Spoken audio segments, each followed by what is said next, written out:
Hey, I just want to welcome you. I am Pastor Andrew. I'm the Fredericksburg campus pastor, and it's so good to be with you today, no matter where you're watching from, or you're watching out in Fredericksburg, online somewhere, or right here at our Stafford campus. You know, we've been in this series called Flip the Script, and I'm so honored to bring to you the next part in this series. You know, this series starts off at the beginning of Jesus' Sermon on the Mount, and the Sermon on the Mount has been trending for centuries. Jesus produces this masterful piece of instruction and theology and practical living that if we could get this right, if we could experience what he teaches about in the Sermon on the Mount, we would experience real life, full life. And in fact, over the past couple of weeks, as Pastor Todd's been going through this, I really feel like God's even been speaking to me, saying that there's some things that needs to be changed in my life, some challenges that God's been giving me, some things that he wants to flip the script on, even in my own life. So today we continue this series, and just like Pastor Todd has been doing over the past couple of weeks, we're going to start off in just a little bit, and we're going to all read the Beatitudes together. So we're going to turn to Matthew chapter 5. If you have a Bible or Bible app, or you can find it on the Mount app, Matthew chapter 5, and we're going to start in verse 1. So I'm going to read verses 1 and 2, and then once we get to verse 3, we're all going to read together at every location, okay? So listen to what it says here in Matthew chapter 5, starting in verse 1. It says, "Now when Jesus saw the crowds." Now, I know we just got started, but let's just pause right here for a moment, okay? You know, sometimes when we read verses like this, we just kind of breeze over it. It says Jesus saw the crowds. And sometimes when I read words like crowds here in the scripture, you kind of picture that it wasn't necessarily a big crowd, maybe just a small group of people around Jesus. In fact, this is a way a designer illustrated this story when they said Jesus saw the crowds, and there's a few people, maybe 8 or 10 people, or just his disciples circulating around him. But if you look back in the original language, and the word used there for crowds doesn't mean a small group of people. In fact, it actually means a mass of people or even a multitude of people. So it's probably more of a picture kind of like this, where there were probably thousands of people following Jesus that day. It was a large group of people because people were hungry to hear what Jesus had to say. They were desperate for something real. And the miracles that Jesus was doing, the teachings that he was giving, was something that people wanted to hear, and they knew would make a difference in their lives. In fact, if you go back and read Matthew chapter 4, it actually says that this crowd of thousands of people were gathered around Jesus. They were actually from 4 or 5 different cities that came to hear him. I mean, forget about the Super Bowl. Jesus was the main event that people were coming to see. But you want to know what I love about just this first verse in Matthew chapter 5? It says that Jesus saw the crowds. He saw them. Now, I know most of you aren't Bible nerds like I am, or even a Bible nerd like that super nerd Pastor Todd when he's up here teaching. But if you go back and if you have a chance to look at the original language, when the Bible's translated from Greek or Hebrew, when you look at the original language, sometimes you almost get it's kind of like seeing the director's cut of what the scriptures mean, even if it's just for one word. And so here, even though it says Jesus saw, and it does have the literal meaning of it. I mean, he literally saw the crowd. I mean, just like here, I can look out and I can see faces in this crowd today here at Stafford. And I know Fredericksburg, I can't see you, but you can see me in high definition down at the Fredericksburg campus. And even when I start to sweat up here, you'll be able to see it. So you can literally see me. So it does have the literal idea that Jesus saw them. He visibly and literally saw them. But a couple of layers down into what this word actually means in the original language is that yes, he visibly saw them, but it also means that he possessed information about them. It also means that he didn't just see them, but he knew them. And it's a reminder that Jesus doesn't just see the crowd, but he knows the one. It's a reminder that he knew everything about the people that were there that day. This huge crowd of people that was gathered around him, this multitude of people, Jesus knew every single thing about them. He knew exactly what they needed. Now, I want to be honest with you today, and I'm about to tell you something that may shock you. I am not Jesus. I know it may be surprising, but it's the truth. I'm not Jesus. And I may be able to see the crowd today, but I don't know every single person, and I don't know exactly what you need. But I know because of the power of the Holy Spirit that today Jesus sees the crowd, but he knows the one. He knows exactly what you walked into these spaces and places with today. He knows exactly what it is you need. He knows exactly what it is you're going through. He knows that maybe you pulled into the property and you stepped out of the car pretending like that fight didn't just happen with your spouse or with your kids as you walked into church today. He knows that you needed a minute to maybe fix your mascara because you feel like you're just at the end of your rope and you were in tears because all you want is just a little bit of peace. He knows what you did last night. He knows that you're fighting the cancer again, and he knows the pain that you're going through.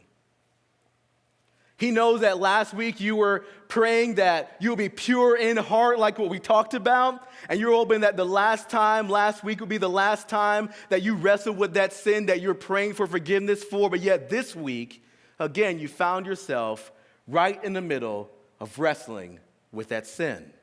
He knows everything that you're going through, but he also knows exactly what you need. And see, I may not be able to see it, I may not be able to know it, but I believe Jesus knows what you need today because he doesn't just see the crowd, he knows the one. So Matthew chapter 5, verses 1 and 2, he says, "Now when Jesus saw the crowds, he went up on a mountainside and sat down. His disciples came to him and he began to teach them." Now, I know we don't do this often as a church, but we do it from time to time. So I want, at every location, I want us to each stand up, and we're going to read this scripture out loud together, okay? So Fredericksburg, here at Stafford. Hey, if you're watching online in your cubicle at work, stand up as well and read this out loud together. But let's read the Beatitudes together, starting in verse 3. "Blessed are the pure in spirit, for theirs is the kingdom of heaven. Blessed are those who mourn, for they will be comforted. Blessed are the meek, for they will inherit the earth. Blessed are those who hunger and thirst for righteousness, for they will be filled. Blessed are the merciful, for they will be shown mercy. Blessed are the pure in heart, for they will see God. Blessed are the peacemakers, for they will be called children of God." Let's read that one more time.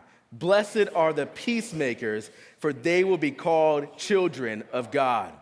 Now, before you're seated at either campus, I want you to help me announce my sermon title to the person sitting next to you. So the 2 or 3 people say to them, "Hey, let's get along. Let's get along. Can't we all just get along?" All right, you may be seated. Matthew chapter 5, verse 9. "Blessed are the peacemakers, for they will be called children of God." You know, there's something that is so clear about the teachings of Jesus.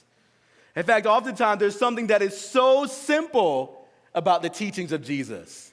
It's so clear and it's so simple, but at times it's hard, isn't it? There's something so clear and so simple about what Jesus says here, but yet there's something that is so challenging about it. And in fact, I tried looking at the original word for peacemakers found here in Matthew chapter 9, and the original word in Greek for peacemakers is aeronopios, which sounds like a delicious dish at the Olive Garden. But you want to know what the literal translation of that word is, aeronopios? It simply means maker of peace. That's all it means. I mean, come on, blessed are these makers of peace, blessed are these peacemakers, because they will be called children of God. So God wants peace for you with him. He also wants you to make peace in all of the relationships that you're a part of. And when you experience this, when you are a peacemaker, you actually step into the identity that God's created for you. You become a child of God. So this is so simple, and it's so good. But what happens when there are things in your life, or worse yet, people in your life who don't want peace? What happens when conflict comes in and tries to rob you of the peace that God so desires for you? What happens when you don't have peacemakers in your life, but instead you've got peace breakers? You know, a few weeks ago, in the life group that I'm a part of, I asked all of them, I said, what are some things in your life that you find that can either disrupt or break your peace? And they gave me a good, solid, long list of all these things that when they rise up in our lives, peace is broken. And so all of that, when we think about what breaks our peace, I think it can actually be boiled down to one word, and that word is conflict. When we experience conflict, peace can be broken. And I know there's all sorts of conflicts that we can go through or that can come into our lives, but I think maybe there's two types of conflict that all of us face on some level, and when this type of conflict rises up in our lives, when it produces tension in our lives, peace can be broken. So if you're taking note, the first type of conflict that breaks our peace is interpersonal conflict. Interpersonal conflict. Now, this is the type of conflict that revolves around relationships. When a relationship has conflict and it is unresolved or lingering or growing, peace is broken. I mean, just think about a friendship, for example. Man, if you have a good friend and when things are good in a friendship, when there is peace in a friendship, there's sometimes nothing better than that. I mean, when you're getting along with a friend, it's almost like you would give them anything when there's peace in a relationship. You know, if they say, you know what, can I borrow your car? You'd be like, oh, absolutely, man. Yeah, there's so much peace right here, right now. Man, take my car. Here's a full tank of gas for you, okay? They may say, hey, can I borrow some money? Absolutely. Man, take my cards. Take all my cards. Like, I love you. Like, peace is flowing in our relationship. Like, enjoy it. Max that thing out. I don't care. I'll pay it off. You won't owe me anything. There's so much peace right now. I love it. Man, you need some toilet paper? I got you. How many squares you need, okay? Like, I'll bring you that toilet paper, whatever it is you need. There's something about when there's actually peace in a friendship that, man, you can share your laughter with them. You can share your tears with them. You can share your sorrows and your heart and your joy with them when there is peace in a friendship. But then when conflict comes in, when there's a fight that introduces tension or problems in the friendship, when that comes in and if it goes unresolved, peace can be broken. And especially if that person won't even fight with you to resolve peace, and they either ghost you and either write you out or write you off, and you don't even have a chance to make things right. When there's conflict in a friendship, man, what was so good, filled with so much peace, can be broken. And what about the interpersonal conflict that actually comes with a marriage relationship?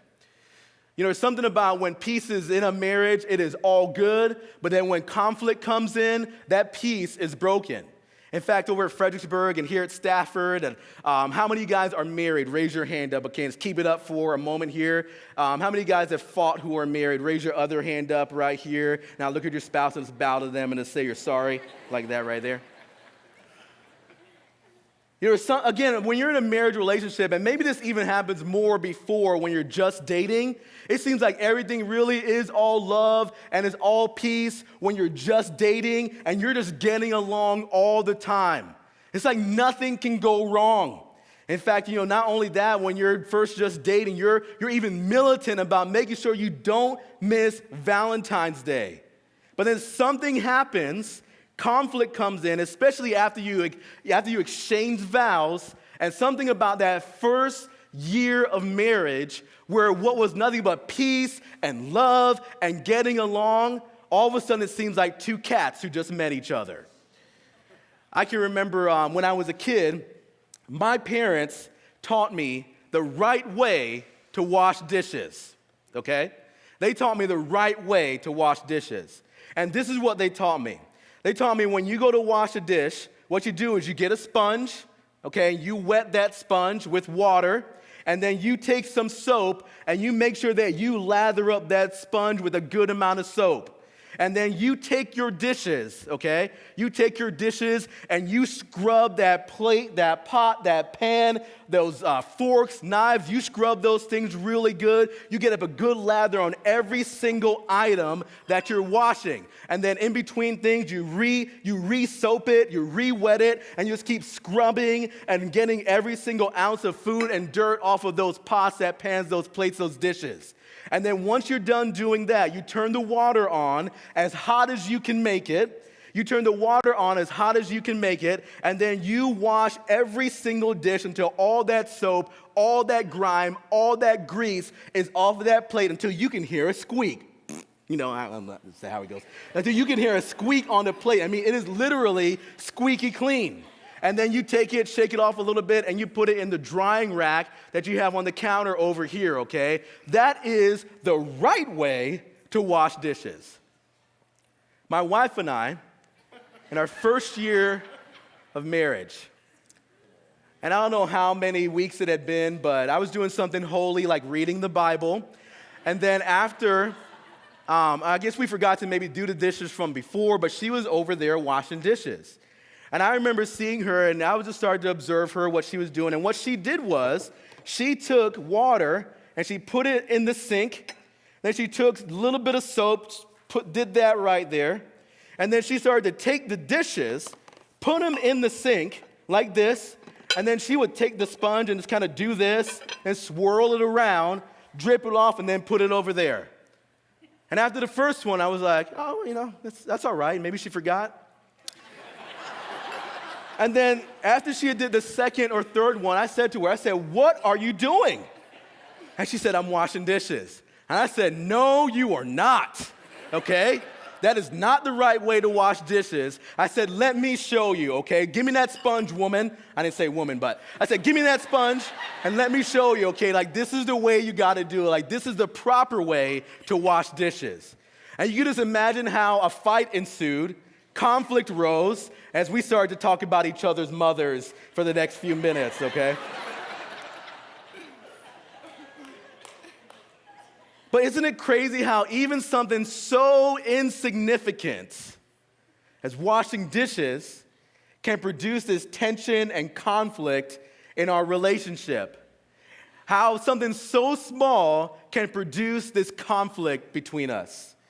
And maybe you're even there this morning. Maybe you walked into either one of our locations. You walked in here and you had a fight in the car. Nobody knows about it, but you're even sitting a little bit further from each other than you usually do on a Sunday morning. Or maybe right now, maybe it's a little bit more tense than that. Maybe you're in a season right now where it almost seems like conflict is defining your marriage. Where every discussion turns into a fight. Where every decision you try to make turns into an argument. And I really think the enemy would have us believe that this is just the way it's going to be. The longer you're married, the angrier you get at each other, the harder it is to resolve conflict, and eventually you end your marriage relationship. And sometimes when you're in a season like that, there's nothing that can feel worse than when conflict doesn't get resolved in a marriage. Or maybe for you, that interpersonal conflict that you're feeling resolves around maybe work or school. Maybe you have a challenging boss, or come on, students, maybe you have a challenging teacher. Or maybe even let's flip it this morning, and maybe you are the employer, and you have some challenging employees, and you've even been praying for that employee, you've been trying to make peace, but yet they're still gossiping about you in the background. They're still causing tension in the organization. Or maybe you're a teacher and you've been trying so hard to help that student. You've been praying for them, trying to give them some extra grace, but yet there's still being a disruption in class. or they're still not turning in their homework, and they're still just causing this conflict and this tension. And sometimes in the workplace or the school, when we have this interpersonal conflict, it can rob us of our joy, it can break our peace. Where there is this interpersonal conflict with someone, and tensions rise, and peace is broken. But what about when the tension, when the conflict isn't from without, but it's from within? See, I think another type of conflict that can break our peace is internal conflict. In fact, take anxiety, for example. Right now, the American Psychiatric Association says that 40% of Americans deal with anxiety and worry. That's over 100 million people worrying about what may never be or worrying about what could be. And see, when internal peace gives way to worry and anxiety, internal conflict can rule. Or maybe that internal conflict is in the form of a spiritual conflict. Maybe you have a lack of assurance of eternity. And sometimes when we don't know what's going to happen when this life on earth here is over, you can have this internal conflict that robs you of peace. A few weeks ago, Kobe Bryant, basketball legend, at age 41, died in a helicopter crash. And maybe even worse yet, his 13-year-old daughter passed away as well. And there was something about this event, this moment in our country, that seemed like it gripped so many hearts. So many people were posting about it and just in shock that life at such a young age, especially someone who we would say had it all. They had family and fame and fortune, and now their life is gone. In fact, I think the reason why it resonated so much with so many people, because we all had this internal conflict that comes up, especially when it comes to assurance of eternity. Because anytime we lose someone, whether it's on this social scale, whether it's personally and close to us, I think it causes us to ask two questions. Where are they now? And what about me? Where are they now? And what about me? What's going to happen to me when I face eternity? What's going to happen to me when my life here on earth is over? And if you have a lack of assurance about eternity, a lack of assurance about heaven, man, it can cause internal conflict. It can break the peace that God wants for you. Hey, but good news. While we were sinners, Christ died for us. And everyone who calls on the name of the Lord, they will be saved, and they will have eternal life. In fact, even right where you are right now, you can be sure that you're a follower of Jesus. We don't even have to wait to the end. Right now, you can pray and say, you know what, Lord, forgive me of my sin. I want you to be the Lord and leader of my life. Right now, today, you can have peace with God and assurance of eternity. But whether it's internal conflict or interpersonal conflict with someone else, when peace is broken, have you ever thought too about how our natural response is oftentimes to fight back? And if we go ahead and get revenge on that person or that situation, if we get revenge, oftentimes we don't actually even feel any better. Or if we do feel better, it is fleeting at best. In fact, oftentimes when we get revenge, we oftentimes are more filled with either more bitterness or even more pain. And I think that the enemy would have us all believe that the days of us getting along are over. That the enemy would have us believe that if you thought there was any hope for peace, then that hope is gone. So if that's the case, when someone hurts you, you make sure that you hurt them back.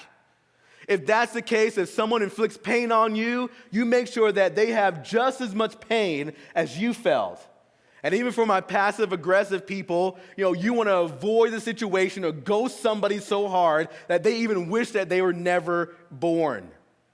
And the enemy would have us believe that since you've been attacked, you need to attack as well. But those of us who are followers of Jesus Christ, we need to flip the script. Because blessed, happy, joyful, experiencing life to the full, Blessed are the peacemakers, for they will be called children of God. So how do we do it? How do we make peace in 2020? How do we become peacemakers? Well, I'm glad you asked. If you're taking note, I'm going to give you a classic acrostic where every letter in the word peace is a step that I believe God wants us to use based on biblical principles to move away from being peace breakers to peacemakers. So if you're taking note, the P in the word peace represents this. We need to pray first. We need to pray first. When conflict rises in a relationship that we're in a situation that we're in, the best thing and the first thing that we should do is to pray first. You know, December 1955 marked the beginning of the civil rights movement right here in the United States. In fact, December 1st, 1955, a young black woman who was a follower of Jesus had it where she was coming home from work and she decided to ride the bus. Rosa Parks entered on his bus after working all day, and then a white man came on the bus and said to her, "Hey, you need to give up your seat for me." To which she replied, "No, sir, I've been working hard all day. I got this seat first. I'm going to stay in this seat." And unfortunately, back then, it was a crime that was punishable. And so she was arrested, she was fined, and she was thrown into jail. Now, after she was released from jail, something about this sparked something in Montgomery, Alabama. And during that time, peaceful protests were beginning to start. And so church leaders and community leaders gathered together to see how they could peacefully protest this system that was so harmful against people of color back in the 1950s. And so these church leaders and these community leaders gathered together and they elected a brand new leader to become, in essence, their mouthpiece for this movement that they were about to start. And so they found someone who was also a follower of Jesus. They found this Christ follower who was unknown in the community and at the time had no enemies in the community. So these church leaders and community leaders elected Dr. Martin Luther King to become the mouthpiece for this movement that they were about to start. And Rosa Parks records that encounter with Dr. King on this first night at the birth of the civil rights movement. And she said that Dr. King said to her, he said, "Usually I have about 15 hours to prepare a message, but because of how quickly things happened and peaceful protests of the Alabama social transit system had already started, bus boycotts had already started around the area." And so Rosa Parks records Martin Luther King saying, "Look, I usually have all this time to prepare a message, but because things have happened so fast, I've literally just thrown something together." And Martin Luther King, as he's telling her the story, he was telling her about how he's so anxious, so filled with anxiety, so worried about tonight for something that may have been his most pivotal speech as he stepped into the civil rights movement.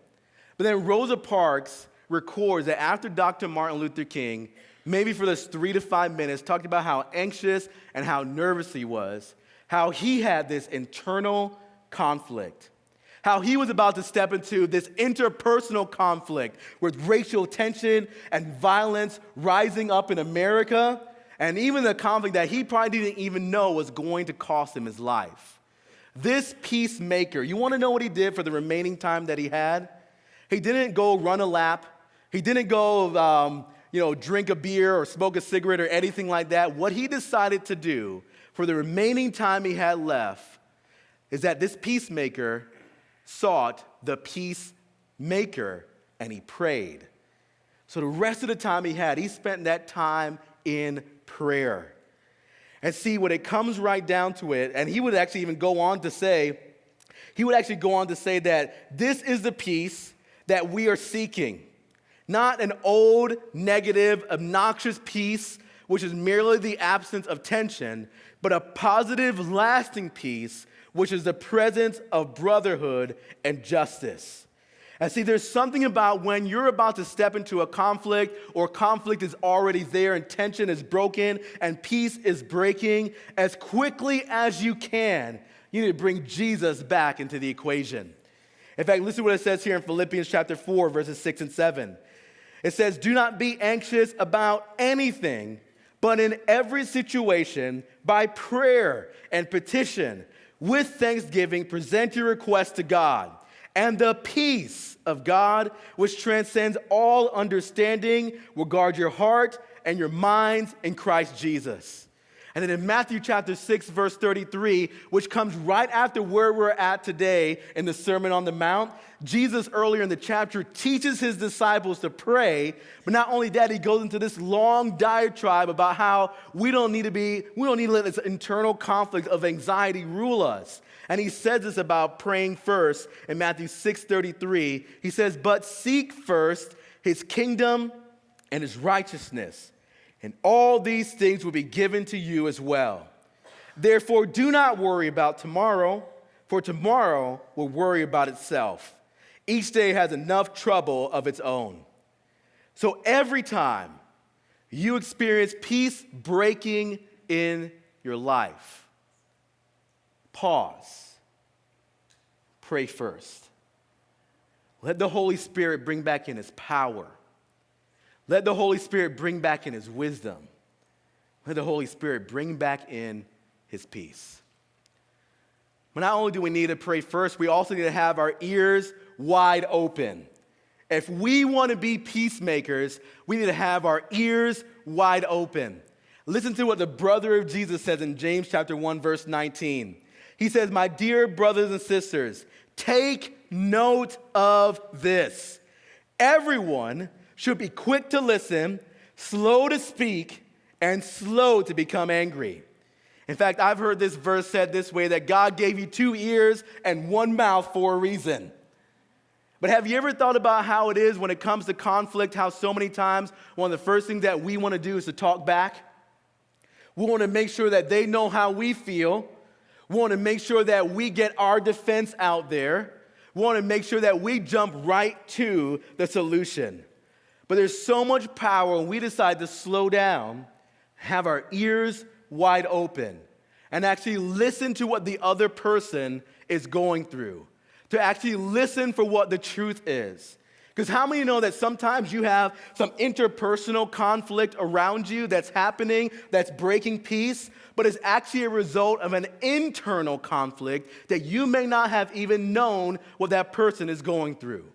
But when you have your ears wide open, you get to hear, man, what's really going on the inside. But not only that, but we also need to admit our part in the conflict. You need to admit your part in the conflict. Romans chapter 12, verse 18 says this. It says, if it is possible, as far as it depends on you, live at peace with everyone. And we need to own our part in the conflict, no matter how small that part is, as much as it depends on you.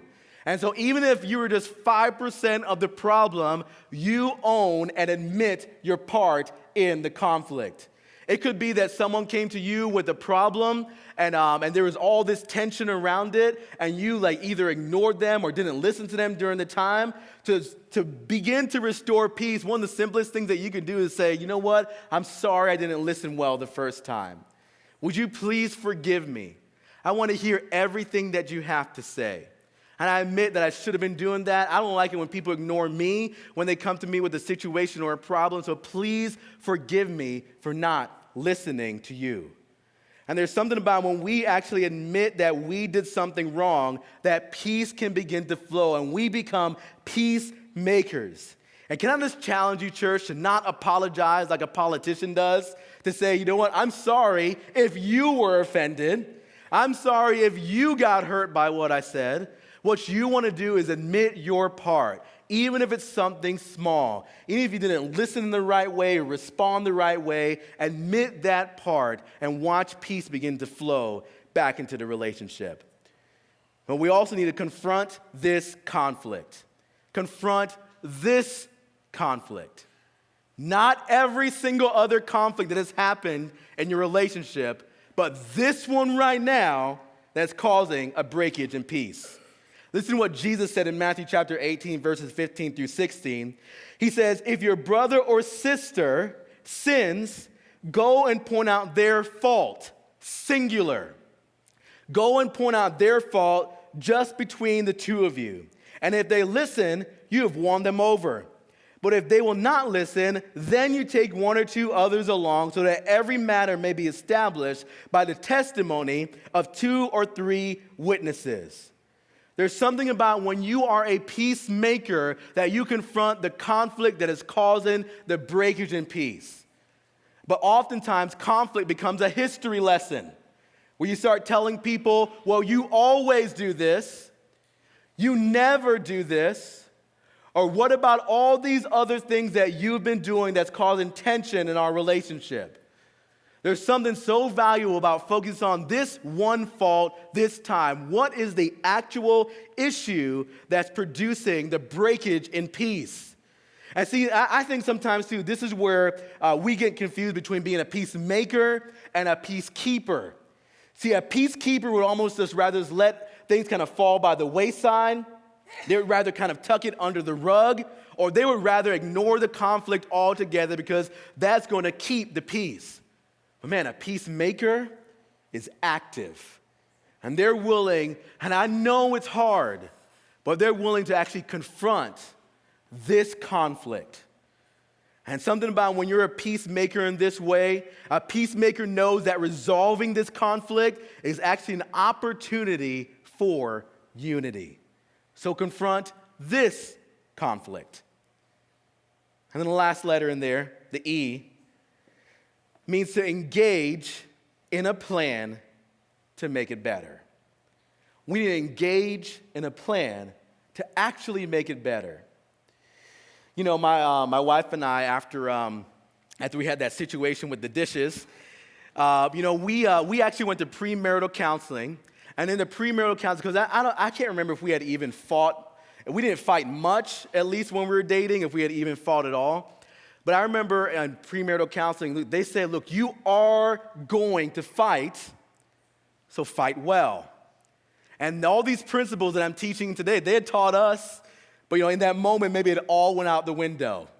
But the good thing is, man, we circled back around and we sought God, we prayed first. I had the conviction from the Lord just kind of came in that you need to make this right. We had our ears wide open as we listened to how our families taught us how to wash dishes, and it was so different from each other, try to understand each other a little bit more. We admitted our part in the conflict. I said, you know what? I don't know why I even got upset about that. I mean, ultimately, it doesn't matter. They're just dishes. And I admitted my part in the way I responded to her and the way I was talking to her. I owned my part, admitted my part in the problem. But then we focused on this conflict, okay? This conflict. We didn't start going back to, well, you didn't take out the trash last week, or you didn't vacuum the floor last week, or, hey, you missed my new outfit last week. Like, it wasn't any of that. We focused on this conflict right here. And then we engaged in a plan to make things better. We said, you know what? We'll just use a dishwasher from now on. Let's use that. No conflict whatsoever. But you know what we also did as we worked on the plan to make things better, when we started to say, you know what, we don't, like when we fight over things so insignificant, I mean, is that really the problem that we're trying to fix? And what we realized too is, look, we need to say, you know what, it's not a matter of right or wrong. In fact, I mean, no one died as a result of the way that my wife was washing dishes. No one died as a result of me washing dishes. And what was the goal when it was all said is to have clean dishes. So ultimately, I didn't have the right way. She didn't have the right way. But what mattered was when it was all said and done that the dishes were clean.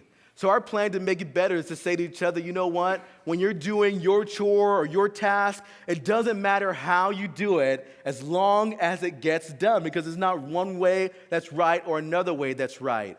So we have installed that in our marriage over these years, but we engaged in a plan to make it better. Now, for some of you, engaging in a plan to make it better may mean that you simply need to forgive yourself. Maybe there's been some internal conflict and some guilt that you've been carrying around that God doesn't even want to have for you, but you need to be a peacemaker even with yourself. And the plan is to keep bringing God back into that situation, to forgive yourself and continue to ask Him for His grace. Maybe the plan to help make it better, maybe you're in a relationship right now that you know is not good for your relationship with God and it's causing peace to be broken. And maybe the plan to make it better is to break up from that dating relationship that maybe you even started on Valentine's Day so you can move back into the peace that God wants for you. Maybe the plan to make it better is actually to take a step into celebrate recovery. Maybe the plan to make it better is actually to go and get professional counseling rather than listening to that coworker that's already on his 10th marriage. Maybe the plan to make it better is actually to step into what it is that God has called you to. Man, listen to what the Apostle Paul does here in Romans chapter 12 and all the different steps that he gives us where we can make it better. Romans chapter 12, verse 9, he says, "Love must be sincere. Hate what is evil, cling to what is good. Be devoted to one another in love. Honor one another above yourselves.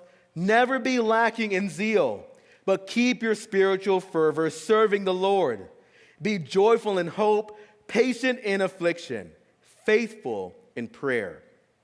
Share with the Lord's people who are in need. Practice hospitality. Bless those who persecute you. Bless and do not curse. Rejoice with those who rejoice. Mourn with those who mourn. Live in harmony with one another. Do not be proud, but willing to associate with people of low position. Do not be conceited. Do not repay anyone evil for evil, but be careful to do what is right in the eyes of everyone. And if it is possible, as far as it depends on you, live at peace with everyone. Do not take revenge, my dear friends, but leave room for God's wrath." There's something about when you actually take a step and engage in a plan to make it better. Man, it is great to ask for forgiveness and to admit what you've done wrong. But what is the next step that you can take to continue to be a peacemaker? I'm going to ask our worship team and both campuses are going to make their way back up to the stage. And as they're making their way back up to the stage, in Matthew chapter 5, verse 9, "Blessed are the peacemakers, for they will be called children of God." And as I thought about how we could maybe close out this service today, I started to think about how all of us on some level maybe have some type of internal conflict happening right now. And some of us right now, it is interpersonal conflict that is breaking our peace. Maybe right now you feel like you're just being rattled by anxiety and worry and fear. Maybe right now it's even a spiritual lack of assurance of eternity. Maybe it's even internal conflict. Maybe you're feeling like you're being just attacked right now spiritually. Or maybe it's an interpersonal conflict with people around you, at your work, at your school, and maybe even in your home. And I started to think about how we can close out this service, and I believe that we just need to at least pray first. So if you're watching over at Fredericksburg, if you're here at Stafford, and right now if you're facing some type of internal conflict, you have someone's anxiety right now, or you have interpersonal conflict, maybe tomorrow you're even driving into the conflict when you go to work. If you're facing either one of those, you're in a season of conflict and all you want is some peace, would you stand up right where you are at Fredericksburg or here at Stafford if you need some peace right now to come into a situation and some conflict that you're in? Go and stand up right now at both campuses.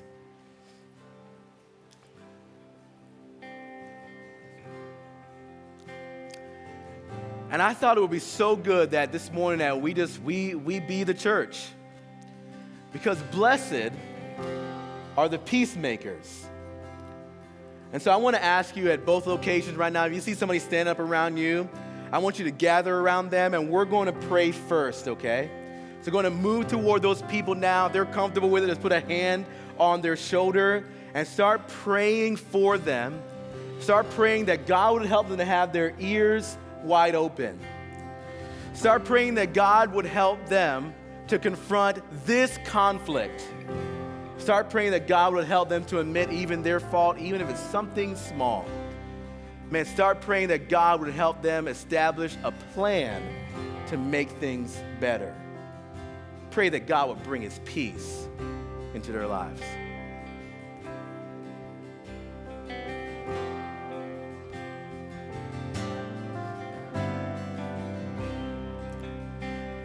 And Father God, as we're praying this morning, God, I first of all just want to thank you, Lord, for everybody that stood up today. God, even the people right now who didn't stood up, but right now, God, they had that internal conflict happening. God, or interpersonal conflict, Lord, peace is broken in their relationships. God, I want to pray right now that you, the peacemaker, will bring peace into that situation.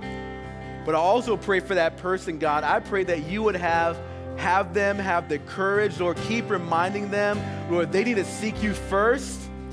God, they need to bring you back into the situation as quickly as possible. God, that you need to help them to have their ears wide open, Lord, to listen for what's really going on in the conflict. God, would you help them to admit their part, God, even if it's something small? Lord, help them to admit their part in the conflict. Lord, help them to have the courage. Help them, Lord, to be brave, to confront this conflict that has caused the problem. And Lord, I really do believe that even though the enemy would have us believe that there's no more hope for peace, it's only conflict and brokenness, but Lord, with you, the waymaker, Lord, the peacemaker, God, we can establish a plan to make it better. So God, would you help them to know what is that step that they need to make? Because blessed are the peacemakers, for they are children of God. And we love you. God, we need you. In Jesus' name, amen.